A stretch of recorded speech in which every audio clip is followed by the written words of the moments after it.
Welcome to The Explainer. Today, we're jumping straight into a high-energy deep dive on competitive business strategy. We're going to unpack the absolute foundational blueprints of the modern capitalist machine, and those are the frameworks of Professor Michael E. Porter. Whether you're a seasoned executive, a business student, or honestly just someone fascinated by how markets actually work, understanding these concepts is absolutely crucial. We're going to explore how businesses position themselves internally and then how they use that position to survive the intense external pressures of their industry, specifically focusing on the five forces. So it all starts with a simple, yet kind of brutal question. How is it that some businesses absolutely thrive while others are just completely crushed by competition? We see it literally every day, right? Two companies sell what looks like the exact same product, yet one dominates the market and the other ends up going bankrupt. Why? What's the secret sauce? Well, it's not just luck, and it's rarely just having a slightly better product. It really comes down to the choices you make. Michael Porter teaches us a fundamental truth here. Strategy isn't just a matter of being better at what you do, it is fundamentally a matter of being different at what you do. It's about staking out a totally unique position in the market that your rivals just can't easily copy. Okay, here's our roadmap for today. Number 1, winning the competitive game. Number 2, Porter's generic strategies. 3, the five forces model. 4, breaking down the forces. And 5, beyond the five forces. Let's get into it. Section 1, winning the competitive game. What exactly is business strategy anyway? Well, it's formulated at the business level, which means we're looking at how a specific strategic business unit, or SBU, is going to compete successfully in its chosen market to gain a sustainable competitive advantage. We aren't talking about grand, airy corporate visions here. We are talking about the grounded, tactical, in-the-trenches choices a specific product line or business unit makes to win against its rivals. Section 2, Porter's generic strategies. This is the fundamental internal choice on how to survive. Porter argues that there are really only 3 fundamental paths open to any business. You have to decide your source of competitive advantage. Basically, are you competing on cost or are you competing on uniqueness? And then you have to decide your competitive scope. Are you going after a broad target market or a narrow niche? Depending on where you land on those 2 questions, you adopt a strategy of cost leadership, differentiation, or a focused version of either one. So you really have 2 main avenues. Cost leadership means you have aggressively engineered your business to have a lower cost structure than your competitors. Think of a massive discount retailer like Walmart.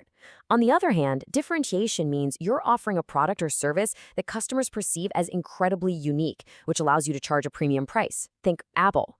Porter famously warned that a firm absolutely must pick one. Trying to do both often means you get stuck in the middle, wasting valuable resources and totally failing to achieve a true competitive edge.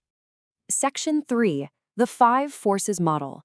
Now, if generic strategies are your internal armor and weapons, the five forces define the external battlefield. You have to look outside your walls. To do that, we perform an industry analysis. This is where we diagnose the principal competitive pressures in a market to figure out its ultimate profit potential. You see, the whole job of a strategist is to understand and cope with competition. But a massive mistake managers make all the time is defining competition way too narrowly. They just look at the guys across the street selling the exact same thing. But competition for your profits, it goes far beyond just your established rivals. And that brings us to Porter's legendary five forces model. Pushing in from all 4 sides on your central competitive rivalry are other threats. You've got the threat of new entry, buyer power, the threat of substitution, and supplier power. The collective strength of these 5 forces dictates the ultimate profit potential of the entire industry. It tells you exactly what kind of external environment your internal generic strategy has to survive in. If these forces are intense, almost no one makes an attractive return. But if they're mild, companies can be highly profitable. Section 4, breaking down the forces. Let's look at exactly how they squeeze your profitability. First up, we have supplier power. Think about the companies that sell you your raw materials, like, say, Intel supplying microchips to PC makers. If there are only a few suppliers in the market, or if the component they provide is highly unique, they have a lot of power over you. And why does this matter?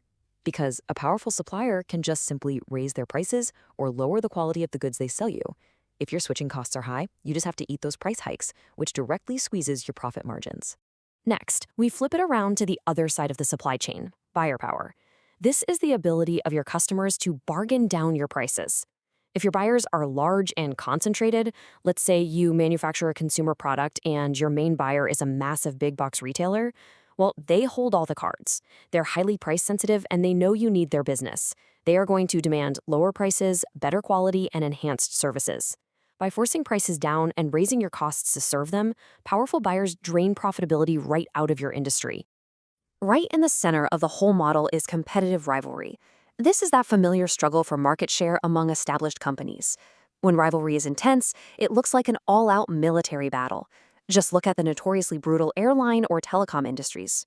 Firms use tactics like massive price discounting, super aggressive ad campaigns, and rapid new product introductions.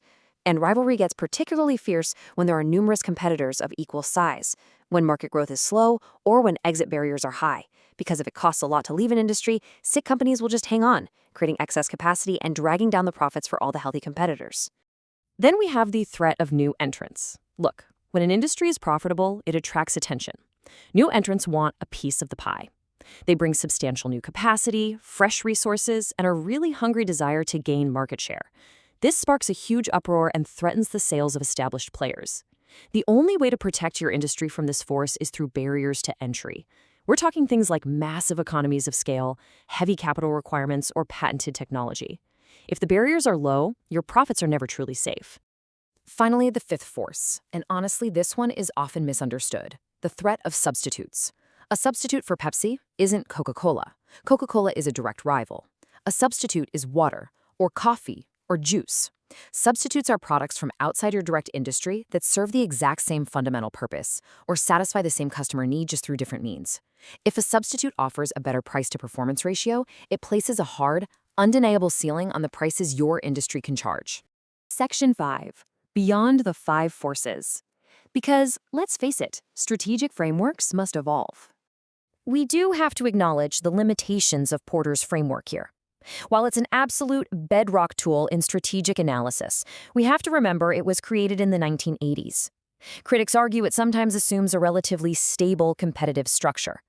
But today, we see rapid, disruptive changes in sectors like tech, financial services, and transportation. In these hyper-competitive, winner-take-all markets, industry boundaries are blurring incredibly fast. The traditional view focuses heavily on competitive forces and rigid boundaries. But modern strategy has really extended this.